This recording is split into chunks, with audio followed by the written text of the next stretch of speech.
السلام علیکم ورحمۃ اللہ وبرکاتہ۔ میرے پیارے دوستوں، بزرگوں، یہ جان لو کہ جس طرح کیمیائے زر ہر بڑھیا کے گھر میں لوگ نہیں پا سکتے بلکہ بڑے لوگوں اور بادشاہوں کے خزانوں میں پاتے ہیں، اسی طرح کیمیائے سعادت ابدی بھی ہر جگہ نہیں ملتی بلکہ خزانہ ربوبیت میں ملتی ہے۔ اور اللہ عز و جل کا یہ خزانہ آسمانوں میں فرشتوں کی ذات اور زمین میں انبیاء اکرام علیہم الصلاۃ والسلام کی پاکیزہ دل میں ہوتا ہے۔ تو جو شخص بھی یہ کیمیا درگاہ نبوت کے سوا کہیں اور تلاش کرے گا وہ راستہ ہی بھولے گا اور فریب کھائے گا، اسے خیال خام کے سوا کچھ ہاتھ نہ آئے گا۔ قیامت میں اس شخص کی تنگ دستی ظاہر ہو جائے گی اور تمام مخلوق اس کے کھوٹے پیسوں سے واقف ہو جائے گی، اس کی الٹی سمجھ سیدھی ہو جائے گی۔ ارحم الراحمین ذات کی بڑی بڑی رحمتوں میں ایک یہ ہے کہ اس نے کم و بیش 1,24,000 انبیاء علیہم الصلاۃ و تسلیمات دنیا میں مبعوث فرمائی تاکہ اس کیمیائے ابدی کا نسخہ مخلوق اللہ کو سکھائیں، نقد دل کو مشقت اور یافت کی گھڑیوں میں رکھنا بتائیں، یہ کہ برے اخلاق جن سے دل سخت اور میلا ہوتا ہے دل سے کس طرح دور کر دیں، اور اس کے مقابلے میں خانہ دل کو اچھے اوصاف سے کس طرح معمور مزین کریں، سب لوگوں کو سکھائیں اور تعلیم دیں۔ اسی لیے اللہ عز و جل نے جس طرح پاکی اور بادشاہی کے ساتھ اپنی صفات و ثنا کی انبیاء اکرام علیہ الصلاۃ والسلام کے مبعوث کرنے کے ساتھ بھی اپنی مدح فرمائی اور مخلوق پر اپنا احسان جتلایا اور یوں فرمایا، اللہ ہی کی تسبیح کرتی ہے ہر چیز جو آسمانوں اور زمین میں ہے، اس اللہ کی جو بادشاہ پاک غالب اور حکمت والا ہے، وہی ذات ہے جس نے ان پڑھوں میں انہی میں سے رسول مبعوث فرمایا اور ان پر ان کی آیات تلاوت کرتا ہے اور کتاب و حکمت کی تعلیم دیتا ہے، اور بے شک یہ لوگ اس سے پہلے سرہند گمراہی میں تھے۔ تو تمام کیمیاؤں سے اعلیٰ، عمدہ اور بڑی کیمیا یہ ہے کہ بندہ دنیا سے منہ پھیر لے اور اللہ عز و جل کی طرف متوجہ ہو، جیسا کہ سب سے پہلے اللہ تعالیٰ نے اپنے حبیب پاک علیہ السلام کو تعلیم دیتے ہوئے فرمایا، اور اپنے پروردگار کے نام کا ذکر کر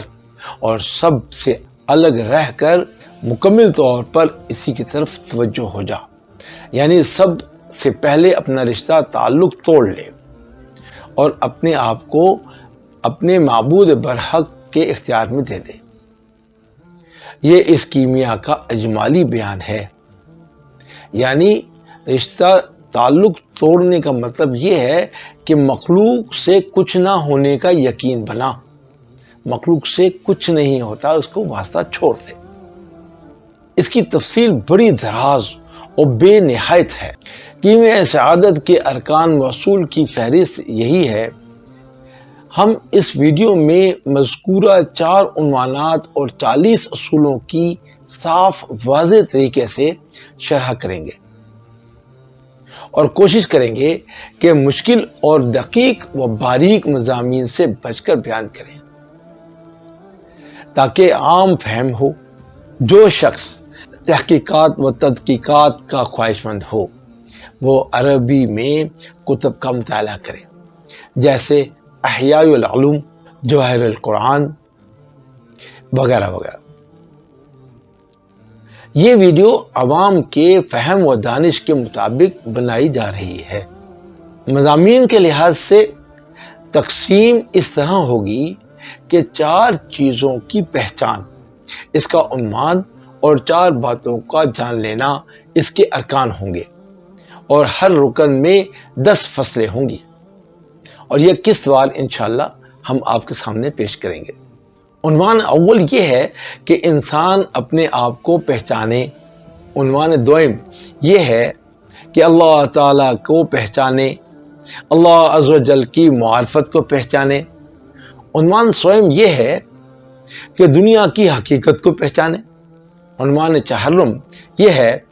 کہ آخرت کی حقیقت کو پہچانے۔ ان چار چیزوں کا جان لینا در حقیقت مسلمانی کی پہچان کا عنوان ہے۔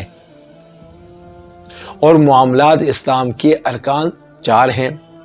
دو ظاہر سے متعلق ہیں اور دو باطن سے متعلق ہیں۔ ظاہر سے تعلق رکھنے والے ارکان: رکن اول اللہ تعالیٰ کے احکام بجا لانا، یہ رکن عبادت کے نام سے موسوم ہے۔ رکن دوم اپنی حرکات و سکنات اور معیشت اور اپنے روزمرہ کے حالات اور تمام شعبہ ہائے زندگی میں انہیں اپنی نگاہ کے سامنے رکھنا،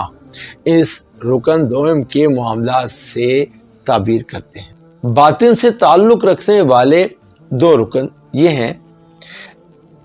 رکن اول برے اخلاق، غصہ، بخل، غرور،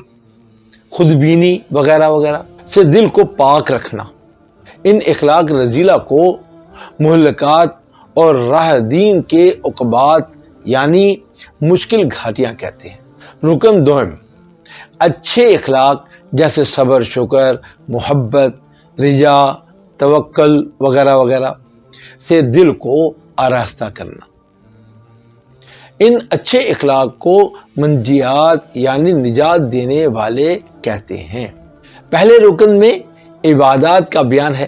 اس میں 10 اصلیتیں ہیں۔ پہلی اصل اہل سنت کے اعتقاد پر مشتمل ہے، دوسری طلب علم پر، اور تیسری اصل میں طہارت کا بیان ہے، چوتھی میں نماز کا ذکر ہے، پانچویں میں زکوٰۃ، چھٹی اصل میں روزے کا بیان ہے، اور ساتویں میں حج کے مسائل بیان ہوئے ہیں، آٹھویں میں تلاوت قرآن مجید کے آداب ہیں، نویں اصل ذکر و دعاؤں اور وظائف پر مشتمل ہے، 10ویں اصل میں ترتیب اور وظائف ہے، اور دوسرے رکن معاملات کے آداب میں سے ہیں، یہ بھی 10 اصولوں پر مشتمل ہیں۔ اصل اول کھانے کے آداب ہیں، دوسری میں آداب نکاح ہیں، تیسری میں تجارت اور پیشہ کے آداب بیان ہوئے ہیں، اور چوتھی اصل طلب حلال کے بیان میں ہے، پانچویں میں محبت کے آداب کا بیان ہے، اور چھٹی اصل گوشہ نشینی کے آداب ہیں، ساتویں اصل آداب سفر کے بیان میں آتا ہے، اور آٹھویں میں راگ اور حال کے بیان میں ہے، نویں اصل امر بالمعروف و نہی عن المنکر کے آداب کے بیان میں ہے، اور 10ویں اصل رعیت پروری اور بادشاہی کے بیان پر مشتمل ہے، اور تیسرے رکن مہلکات کے بیان میں ہے، یہ بھی 10 اصولوں پر مشتمل ہے۔ اصل اول ریاضیات نفس کے بیان میں ہے، دوسری پیٹ اور شرمگاہ کی شہوت کے علاج میں ہے، اور تیسری اصل گفتگو کے حرص اور آفات زبان کے بیان میں ہے، چوتھی اصل غصہ، گالی گلوچ وغیرہ کے علاج میں ہے، پانچویں اصل محبت دنیا کے علاج میں، چھٹی محبت مال کے علاج کے بیان میں ہے، اور ساتویں اصل طلب رتبہ و حشمت کے علاج میں ہے، آٹھویں اصل عبادات اور ریاء و نفاق کے علاج میں، نویں اصل تکبیر اور خود ستائی کے علاج میں بیان کی گئی ہے، 10ویں اصل غرور اور غفلت کے علاج پر مشتمل ہے، اور چوتھا رکن منجیات کے بیان میں ہے، یہ بھی 10 اصولوں پر پھیلا ہوا ہے۔ پہلی اصل توبہ کے بیان، اور دوسری صبر و شکر کے بیان میں، تیسری خوف و رجا کے بیان میں،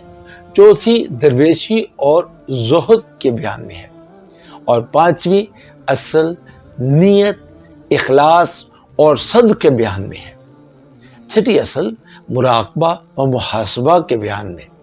ساتویں اصل تفکر کے بیان میں، آٹھویں اصل توحید اور توکل کے بیان میں ہے، نویں محبت اور عشق الہی میں ہے، اور 10ویں موت کو یاد کرنے اور موت کے حال میں ہے۔ کیمیا سعادت کے ارکان و اصول کی فہرست یہی ہے۔ ہم اس ویڈیو میں مذکورہ 4 عنوانات اور 40 اصولوں کے صاف اور واضح انداز میں شرح کریں گے اور ہر ایک کی الگ الگ ویڈیو بنائیں گے اور مشکل عبارت اور باریک مضامین سے روک کر رکھیں گے تاکہ یہ ویڈیو عام فہم ہو۔ اس لیے اگر کسی شخص کو تحقیق و تدقیق کی ضرورت ہو تو وہ دوسری کتب جو عربی کتب ہیں ان کا مطالعہ کرے، جیسے کہ احیاء العلوم اور جواہر القرآن وغیرہ اور دوسری تصانیف ہیں۔ ان ویڈیوز سے عوام الناس کو سمجھانا مقصود ہے۔ اللہ کریم ان کی اور میری نیت ریا سے پاک و صاف اور تکلف و بناوٹ کے میلان سے شفاف رکھے، خلوص سے اپنی رحمت کا امیدوار بنائے، ثواب اور دوستی کا دروازہ کھولے اور ہر حال میں اللہ تعالیٰ کی توفیق و مددگار رہے۔ جو زبان پر آئے اس پر توفیق عمل نصیب ہو، کیونکہ جس بات پر عمل نہ ہو وہ رائیگاں ہے۔ کہنا اور عمل پیرا نہ ہونا قیامت میں وبال اور نقصان کا موجب ہے، نعوذ باللہ منہا۔ اللہ تعالیٰ آپ کو بھی ہمت دے اور مجھے بھی ہمت دے۔ انشاءاللہ بہترین طریقے سے واضح انداز میں بزرگوں کی باتیں پیش کرتے رہیں گے اور ویڈیوز بناتے رہیں گے۔ آپ احباب اس کو دوسروں تک بھی پہنچائیں، یہ آپ کی ذمہ داری ہے اور اللہ تعالیٰ نے یہ بہت بڑا فرض دیا ہے ہر مسلمان کو کہ وہ دین کی بات آگے تک پہنچائے۔ ابھی اللہ رب العزت نے ہمیں بہترین ذریعہ دے دیا، دنیا کے لوگوں کے جیبوں تک آپ اپنا پیغام پہنچا دیں اور بات ختم۔ اللہ تعالیٰ عمل کی توفیق عطا فرمائے۔ انشاءاللہ اگلی ویڈیو میں ملاقات ہوگی۔ السلام علیکم ورحمۃ اللہ وبرکاتہ۔